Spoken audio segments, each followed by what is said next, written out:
Dios les bendiga y bienvenidos a Enamorándonos de la Palabra. Mi nombre es David Lebrón y soy su anfitrión y hermano en Cristo. Estamos estudiando el poder transformador del Evangelio. Yo estoy convencido de que nadie puede permanecer intacto una vez escucha el Evangelio. En el interior de la persona debe haber una reacción, debe haber un tipo de cambio. Si su corazón se endurece, es una reacción negativa, pero es una reacción al Evangelio, un rechazo a Dios. Pero si su corazón es receptivo al Evangelio, el Espíritu Santo comienza su obra y usted cree, usted es regenerado, usted es santificado. Y porque vivimos en un mundo caído, la persona también es tentada y atribulada. Es por medio de estas tentaciones y tribulaciones que el carácter y corazón del creyente es moldeado y fortalecido. A esto se le llama perseverancia. La perseverancia, según el diccionario de la lengua española, es la actitud del que mantiene la firmeza de ánimo en la consecución de una cosa.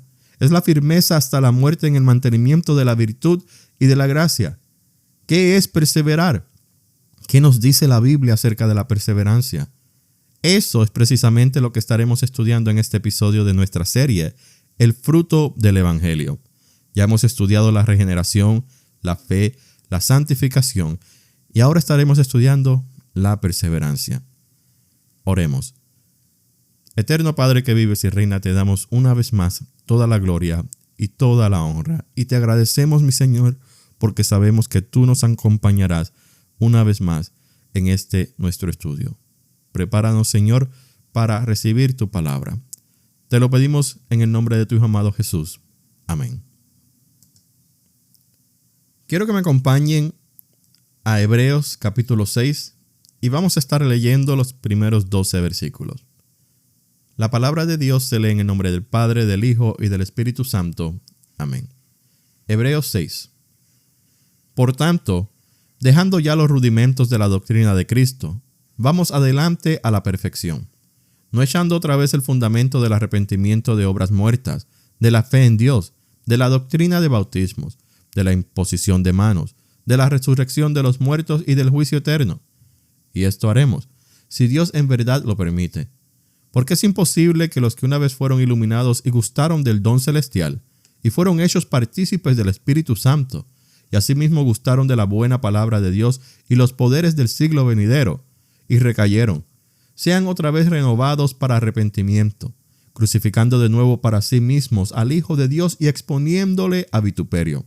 Porque la tierra que bebe la lluvia que muchas veces cae sobre ella, y produce hierba provechosa a aquellos por los cuales es labrada, recibe bendición de Dios.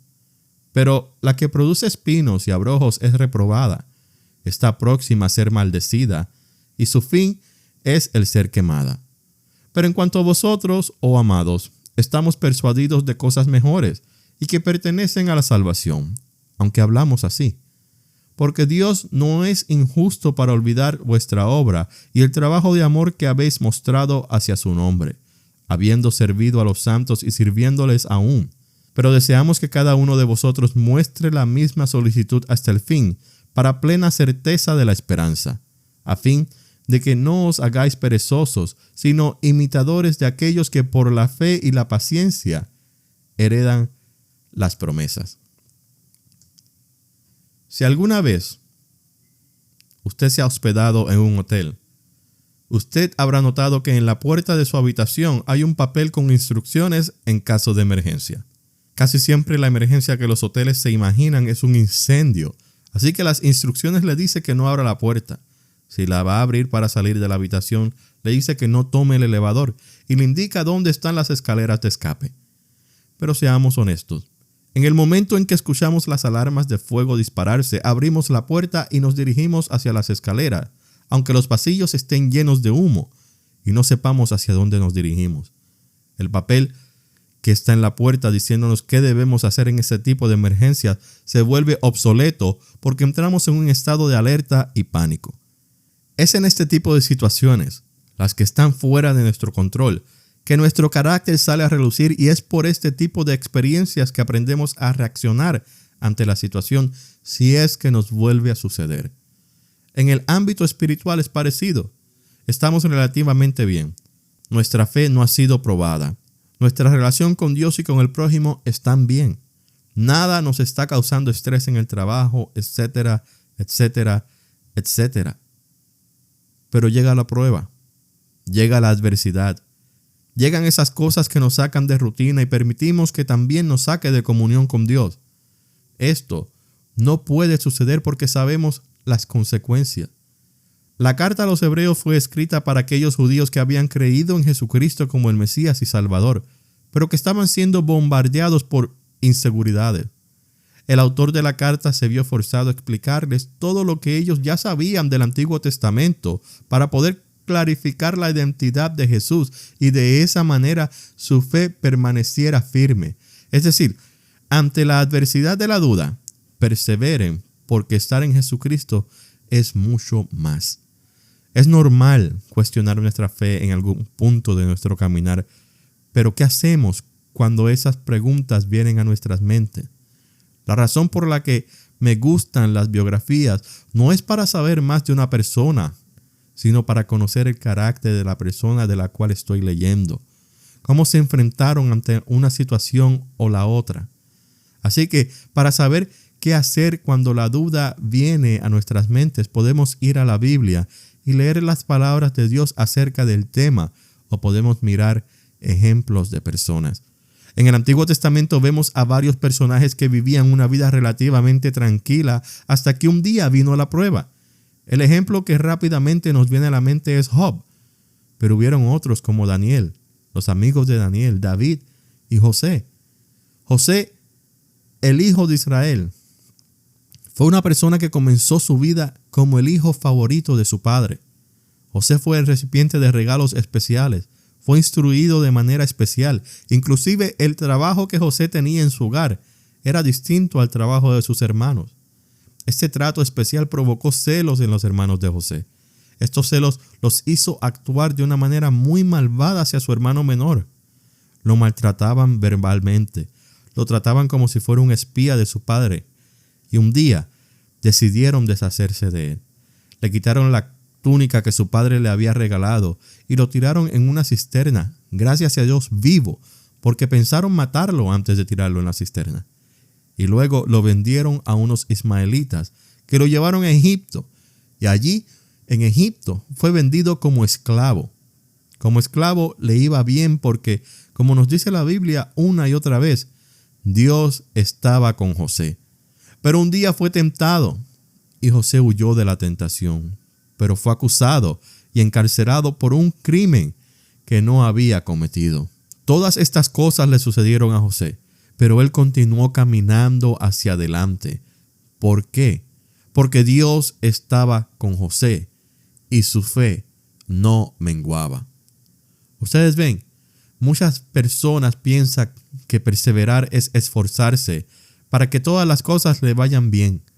Pero perseverar trata más bien de luchar contra las adversidades. Perseverar es no rendirse, sino continuar enfrentándose sin importar qué tan difícil sea la prueba. Perseverar entonces para nosotros los creyentes es esforzarnos, sabiendo que Dios es nuestro amparo y nuestra fortaleza, y que Él nos dará la victoria porque a nuestras vidas no viene ninguna prueba que no podamos soportar.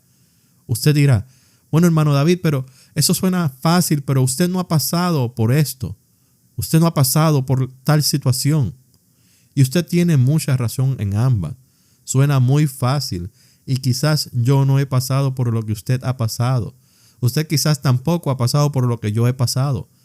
Pero no se trata de comparar notas, sino de reconocer que todos reaccionamos diferentes a nuestras adversidades, cuando los creyentes solo deben tener una reacción: confiar en Dios y perseverar.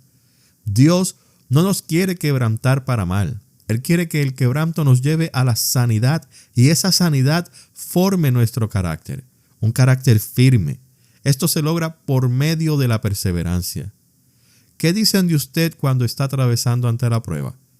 ¿Qué dicen de mí cuando estoy atravesando por una prueba? Dirán que Jehová es nuestro amparo y nuestra fortaleza, cuya vara y cayado infunden aliento en nosotros. Si hay algo que debe estar grabado en la mente de todo cristiano es esto: el impío está corriendo por un peligro terrible de perecer, mientras que el cristiano está bajo la seguridad perfecta del justo. Por un lado, uno está en el camino de la felicidad en el cielo. Por el otro lado está quien va en camino al infierno. Ciertamente el creyente tiene ese privilegio de llegar al cielo y estar en la presencia de Dios. Y entre los privilegios del creyente está la perseverancia que nos da esperanza.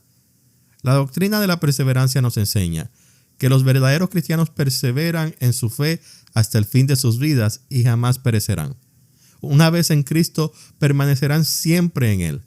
Esta es una verdad a la que el corazón natural del hombre se ha opuesto en todas las épocas, y por eso es una verdad que merece particular atención en estos tiempos. ¿Por qué es que la doctrina de la perseverancia ha tenido tanta oposición? Porque los impíos no tienen que ver con ella, porque no tienen conocimiento, fe ni temor. Para ellos no es verdad que sus almas no perecerán jamás. La vida eterna es solo un invento del hombre. La condenación del alma es una mentira. Jesús nos dice en Juan 8:31, si vosotros permaneciereis en mi palabra, seréis verdaderamente mis discípulos. Jesús no está diciendo que la perseverancia nos lleva a un mayor conocimiento. Lo que Jesús nos dice es que por medio de su palabra alcanzamos un conocimiento especial que solo adquieren los que son verdaderos discípulos de Jesús. Déjeme decirle, hay algo sumamente especial en estudiar la palabra de Dios. Y cuando digo estudiarla, me refiero a profundizar en ella. Muchas personas pueden leer la Biblia. Y créame que me he encontrado con muchas personas que han leído la Biblia muchas veces. Sin embargo, leer y estudiar la palabra no es lo mismo. Y sin embargo, ambas requieren esto: que primero presentemos nuestros motivos en oración. Segundo, que el Espíritu Santo nos acompañe a la hora de leer o estudiar, porque recordemos que Jesús nos dijo en Juan 14:26 que el Espíritu Santo nos enseñará todas las cosas y nos recordará todo lo que Jesús ha dicho. Tercero, debemos tener una mente y un corazón receptivos a la voz de Dios a la hora de leer y estudiar su palabra. La palabra de Dios nos ayuda a prepararnos para enfrentar cualquier situación que se nos presente, buena o mala.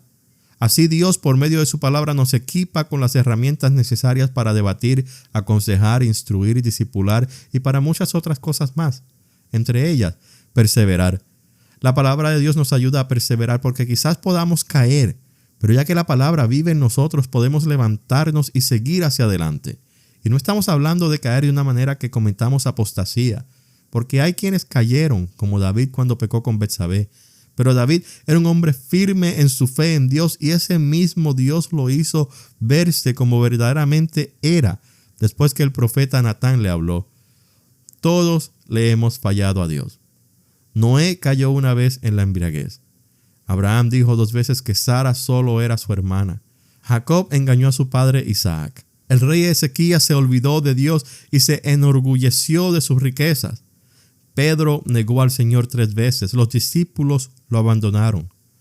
Todos estos ejemplos son un triste recuerdo de que los cristianos también pueden caer en el pecado. Pero los creyentes nunca caerán de forma total, final y completa, sino que se levantarán nuevamente de sus caídas por el arrepentimiento y renovarán su caminar con Dios.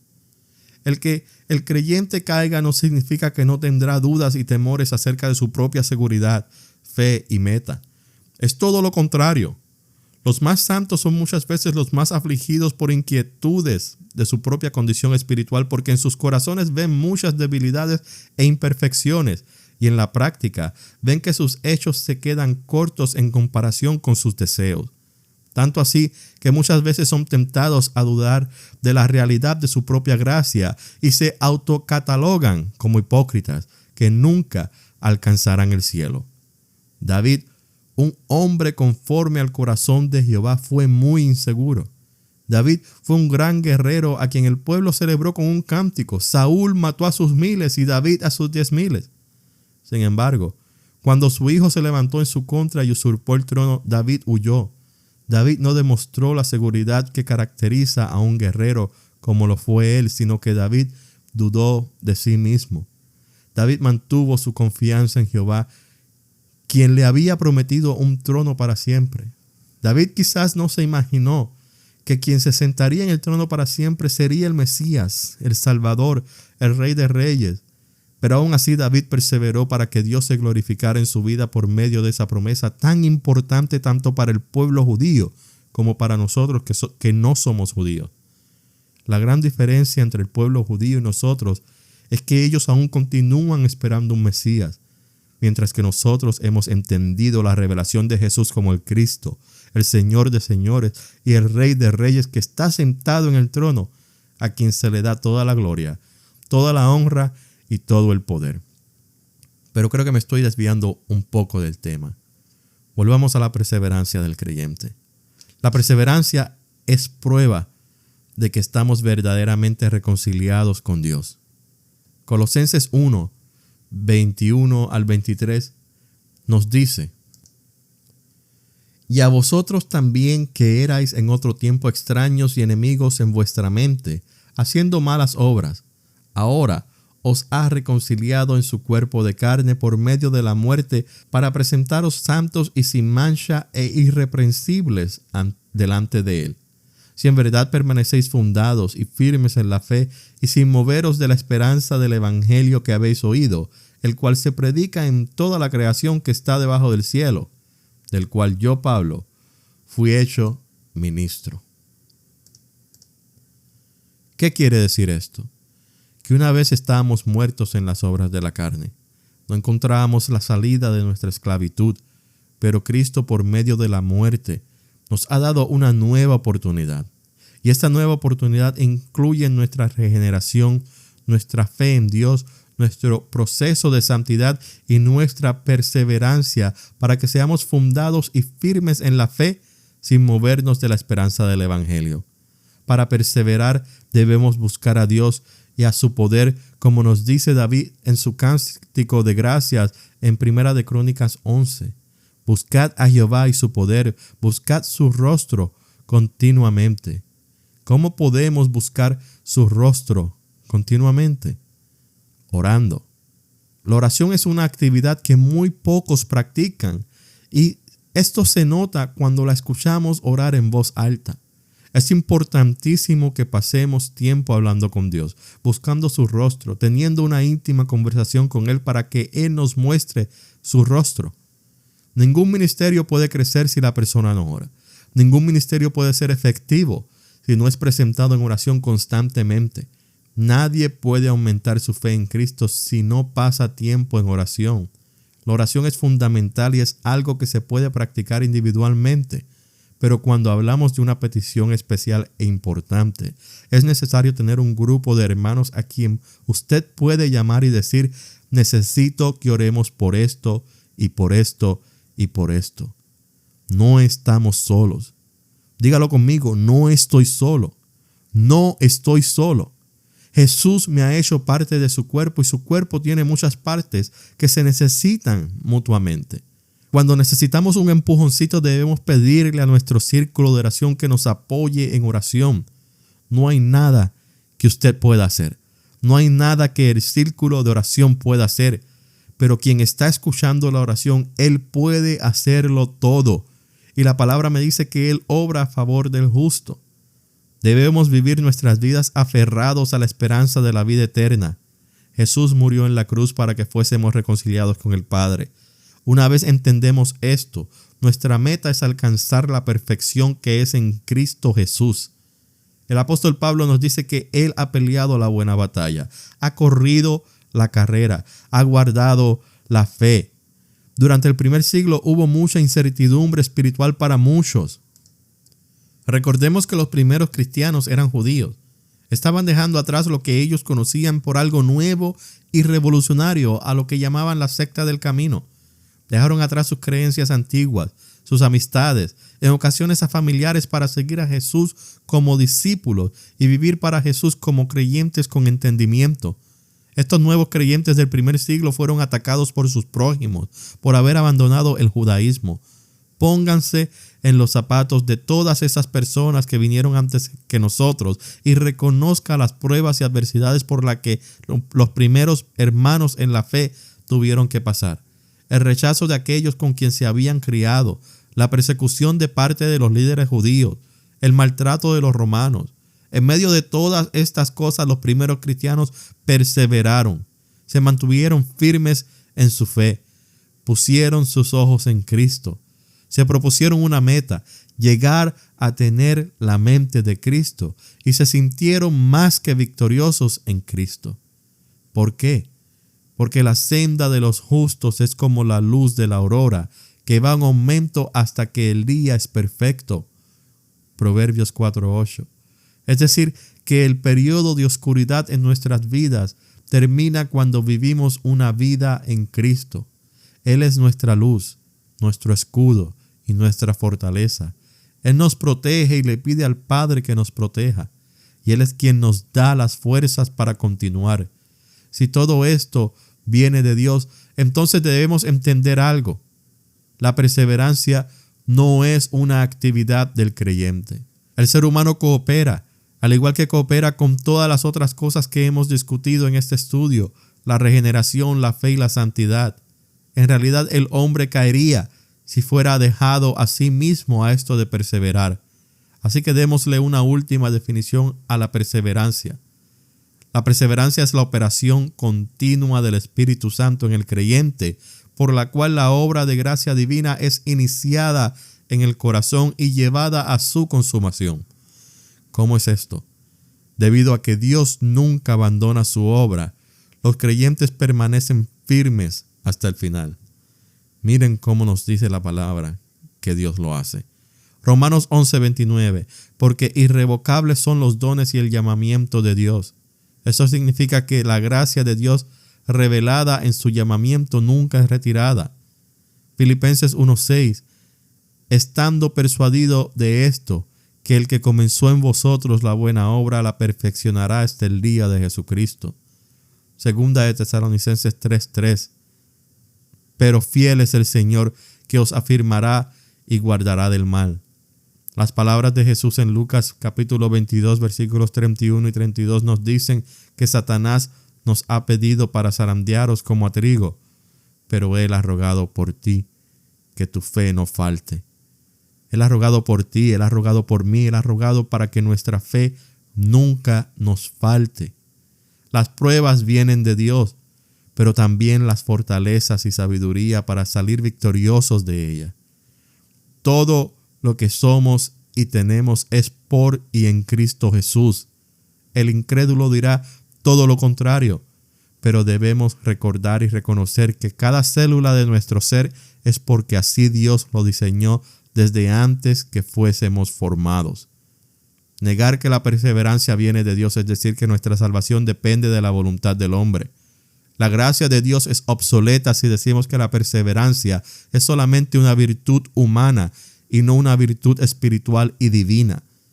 Recordemos siempre que nuestra lucha no es contra sangre y carne, sino contra principados, contra potestades, contra gobernadores de las tinieblas y contra huestes espirituales de maldad en las regiones celestes. Nuestra lucha es espiritual y debemos perseverar revestidos de la armadura de Dios descrita en Efesios 6. Y con esto los dejo. Dice en 2 Corintios capítulo 4 versículos 16 al 18. Por tanto, no desmayamos. Antes, aunque nuestro hombre exterior se va desgastando, el interior no obstante se renueva de día en día. Porque esta leve tribulación momentánea produce en vosotros un cada vez más excelente y eterno peso de gloria. No mirando a nosotros las cosas que se ven, sino las que no se ven. Pues las cosas que se ven son temporales, pero las que no se ven son eternas. Medite en este pasaje. Medite en esos 3 versículos y póngalo en práctica. Así usted perseverará. Eterno Padre que vives y reinas, a ti damos toda la gloria y damos toda la honra. Y te agradecemos, mi Señor, por haber enviado a tu Santo Espíritu, para que tu Santo Espíritu nos fortalezca, para que tu Santo Espíritu nos recuerde de las palabras de nuestro Señor Jesús, para que tu Santo Espíritu nos enseñe todas las cosas. Y por medio de este conocimiento nosotros podamos reconocer que cuando perseveramos lo hacemos porque así tú nos has equipado, porque así tú nos has capacitado, porque así tú nos has fortalecido. Y de esta manera nuestra fe es fortalecida y nuestros ojos son puestos en Cristo y en la cruz en todo momento. Señor, te agradezco por cada uno de los hermanos que están escuchando Enamorándonos de la Palabra. Te agradezco por cada una de las personas alrededor del mundo que escuchan Enamorándonos de la Palabra, buscando más de ti. Te pido, mi Señor, que su fe aumente, que ese deseo, mi Señor, de alcanzar la meta, ayúdanos a continuar perseverando, a enfrentarnos como iglesia ante los ataques del enemigo. Esto, mi Señor, te lo pedimos en el nombre del Padre, del Hijo y del Espíritu Santo. Amén. Gracias por escuchar Enamorándonos de la Palabra. Que el Señor les continúe bendiciendo.